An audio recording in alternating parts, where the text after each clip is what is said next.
Terkasih di dalam Kristus, mari kita menata ulang cara pandang kita terhadap kerajaan Allah. Bagaimana kita memandang kerajaan Allah itu kalau didefinisikan seperti orang Farisi yang zaman dulu yang demen banget bertanya, kapan sih kerajaan Allah itu datang? Itu mungkin seperti kita yang suka bertanya-tanya, kapan sih kiamat itu akan datang? Kemudian muncullah ramalan-ramalan tentang 2012 mungkin, 2020 mungkin, dan kenyataannya tidak satu hal pun terjadi pada kita. Dan kerajaan Allah belum secara fisik seperti yang dipertanyakan, ternyata memang belum datang. Nah, sebenarnya Yesus sudah menolak gagasan-gagasan yang bersifat eksterior dan spektakuler. Karena menurut Yesus bahwa kerajaan Allah itu bukanlah sebuah fenomena yang dapat diobservasi seperti tanda-tanda luar biasa. Yesus mengarahkan pandangan kita kepada sesuatu yang lebih dalam lagi, yaitu bahwa kerajaan hadir di tengah-tengah sebagai realitas rohani mungkin, yang mengundang pertobatan, mengundang pembaruan hati.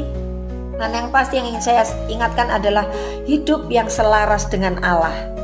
Oke, maka karena itu saya peringatkan Anda mulai saat ini untuk jangan lagi mencari-cari tanda-tanda tersebut ya, karena tidak ada.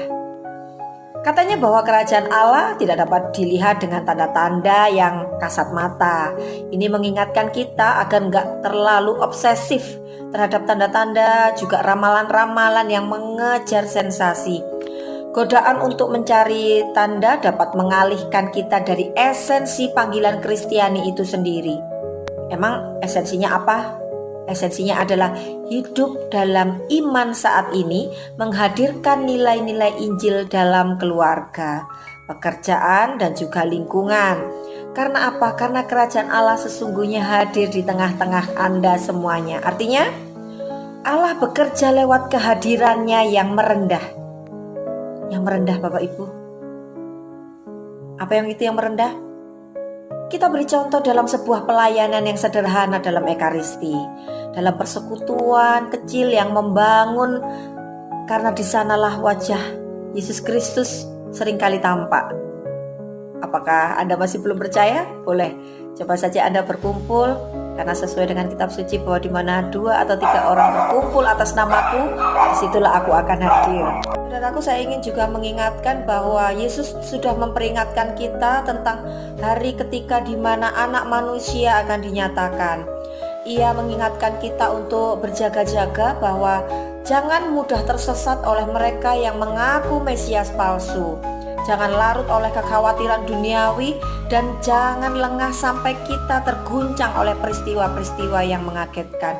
Mesias palsu mungkin mereka yang menyatakan bahwa dirinya adalah orang-orang yang mendapatkan petunjuk-petunjuk melalui mimpi atau sebagainya, dengan membawa properti-properti yang katanya melalui mimpi diberkati oleh sesuatu. Seperti itu. Ada juga larut kekhawatiran dalam duniawi. Seorang anak muda pernah mengatakan pada saya bahwa khawatir tentang makananmu esok hari itu sebenarnya sudah mempertanyakan kekuatan Allah sendiri dan pemeliharaan Yesus terhadap kita. Maka gambar-gambar kilat dan rujukan kepada zaman Nuh menekankan ketidakpastian waktu kedatangan itu. Itulah alasan maka kenapa kewaspadaan rohani itu terus hidup. Jadi teruslah waspada. Dan apa praktisnya bagi kita? Pertama, iman kita harus menunjukkan disposisi batin, yaitu berupa doa, pertobatan, dan kepekaan terhadap hadirnya Allah dalam keseharian kita. Yang kedua, mungkin penantian yang aktif, berarti bekerja untuk keadilan dan belas kasih sekarang juga. Kerajaan tidak hanya masa depan Bapak Ibu, tetapi hadir juga dalam tindakan-tindakan nyata.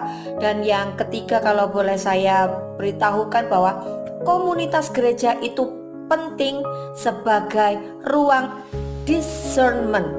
Apakah itu? Yaitu bersama-sama dengan saudara-saudara seiman, kita belajar untuk membedakan mana suara yang menyesatkan dan mana suara-suara yang mengarahkan kita pada sesuatu yang lurus. Dan yang pastinya karena kita bersama dengan saudara seiman, bahwa kita pasti akan bertumbuh bersama untuk saling menguatkan dalam sebuah harapan.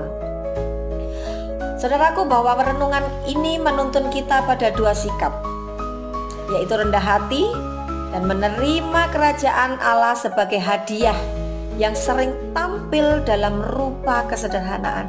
Jadi mohon diingat bahwa kerajaan Allah itu tidak datang dalam sebuah kemewahan, dalam pesta pora yang besar, gegap gembita, kembang api, makanan dan minuman yang berlimpah, tapi kerajaan Allah justru datang pada sebuah kesederhanaan.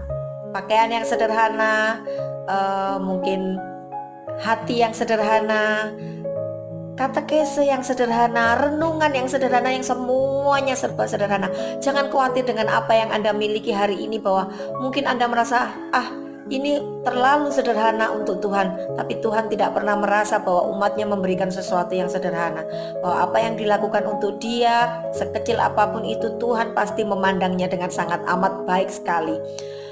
Kemudian bahwa kewaspadaan agar jangan mudah tergoncang oleh janji-janji besar yang berakar pada Kristus. Jadi jangan ya, bahwa kalau kamu berpuasa seperti ini maka kamu akan masuk surga. Tidak. Baiklah kita melakukan segala sesuatu untuk Kristus karena kita mencintai Dia. Bahwa ada cinta di hati kita untuk Kristus. Kita melakukan semuanya untuk Kristus karena Kristus sendiri juga melakukan banyak hal, karena Kristus sendiri mencintai kita. Marilah hidup sebagai komunitas yang siap, komunitas yang penuh harap, dan aktif membawa kerajaan Allah di dunia hari ini. Demikianlah saudaraku, kita akan berjumpa di katekese harian yang berikutnya. Tuhan Yesus memberkati seluruh keluarga-keluarga yang berbahagia. Sampai jumpa dan berkah dalam.